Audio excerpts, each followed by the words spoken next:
Hi everyone, welcome back to my YouTube channel. In our last session, we designed a premium and responsive interface for our Skillshop website.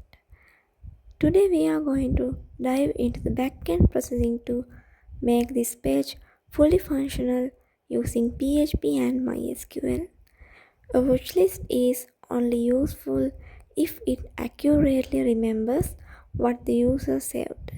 In this session, I'm going to show you how to fetch the saved skills for a specific user and handle the logic for both active and empty status.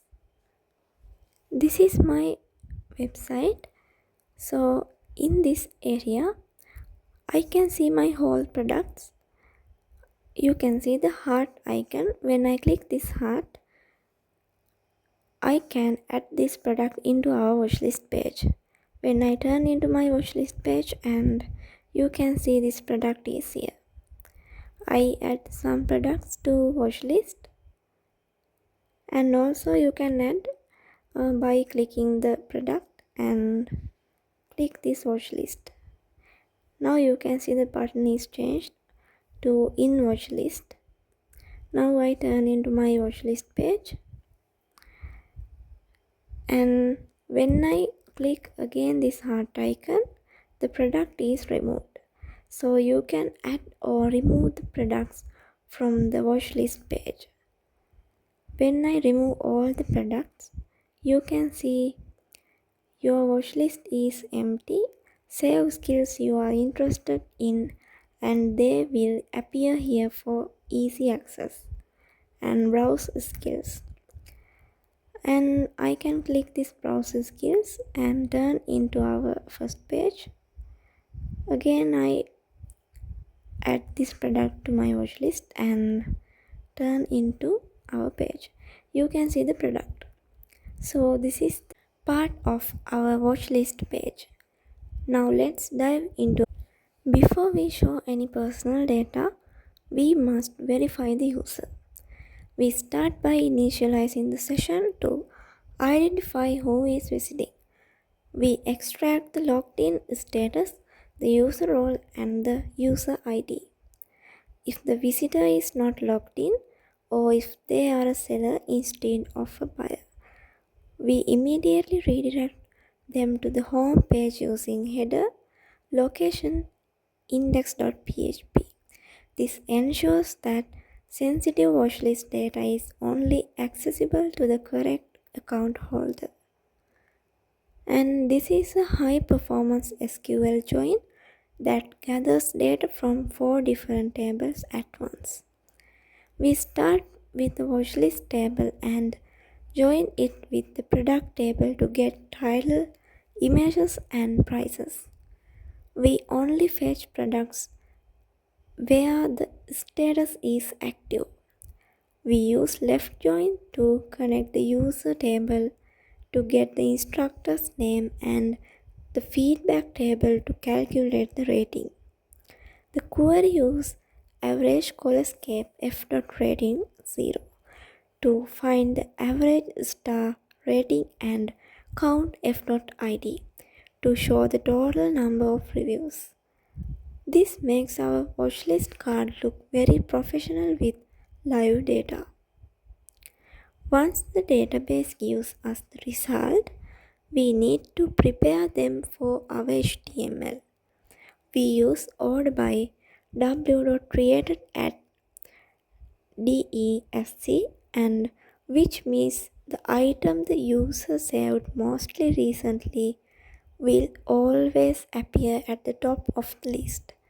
We use a while loop to fetch each row one and store it in an $items array. This array will later be used to generate our grid layout in the design section.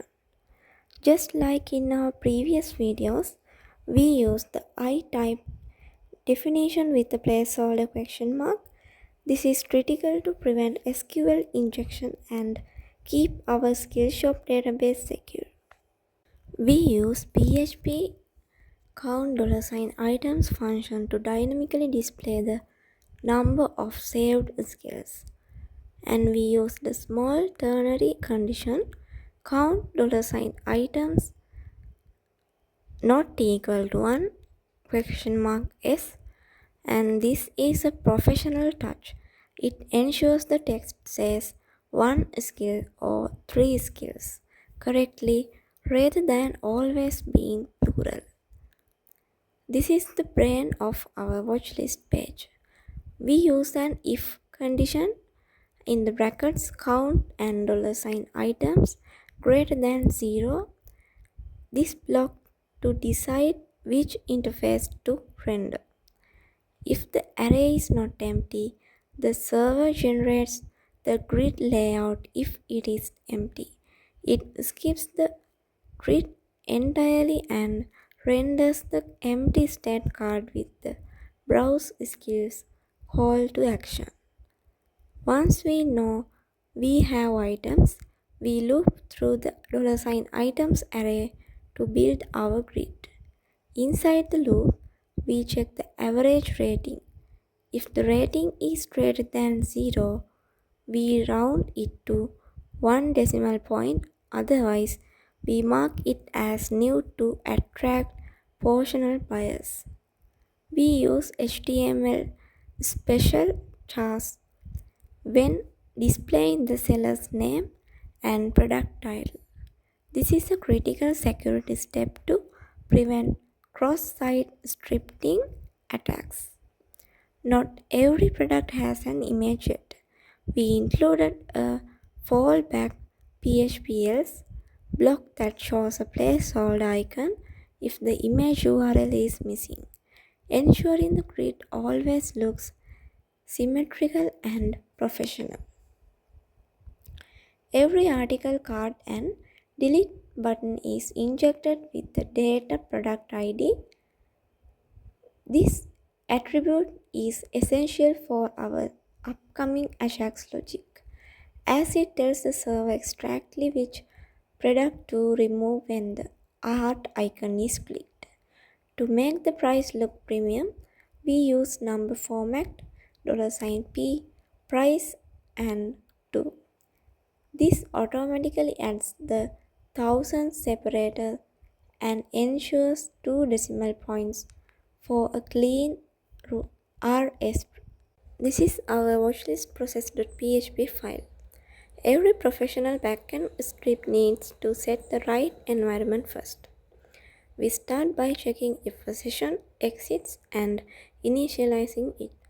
This allows us to know exactly which user is trying to update their watchlist. Since this script communicates with JavaScript and Ajax, we set the content type to application JSON.